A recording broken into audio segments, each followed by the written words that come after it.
നമ്മൾ കേട്ടുപഴകിയ കൃഷ്ണഗാഥയുടെ ഉദ്ഭവം എവിടെ നിന്നാണെന്ന് അറിയുമോ? അത് ഈ കാണുന്ന ക്ഷേത്രത്തിനുള്ളിലാണ്.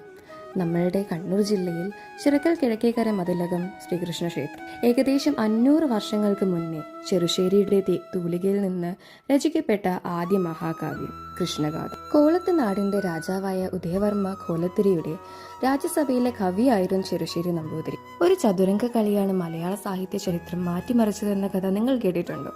കളിക്കിടയിൽ റാണി ഒരു താരാട്ടുപാട്ടിലൂടെ രാജാവിന് രഹസ്യസൂചന നൽകി. ആ നീക്കം കളി ജയിപ്പിച്ചു. കളി തീർന്ന ഉടൻ രാജാവ് പറഞ്ഞു, ഇതേ താളത്തിൽ കൃഷ്ണനെ പുകഴ്ത്തി കവിതകൾ എഴുതുക. അങ്ങനെ ഒരു താരാട്ടിൽ നിന്നും ജനിച്ച കാവ്യമാണ് കൃഷ്ണഗാഥ. 1200 വർഷം പഴക്കമുള്ള ഈ ക്ഷേത്രം ഇന്നും ആ ഓർമ്മകൾ കാത്തുസൂക്ഷിക്കുന്നു. പ്രവേശ കവാടത്തിന് മുന്നിലെ ചെറുശ്ശേരിയുടെ എണ്ണച്ചിത്രം ഇത് കാവ്യത്തിന്റെ ജന്മസ്ഥലമാണെന്ന് നിശബ്ദമായി പറയുന്നു.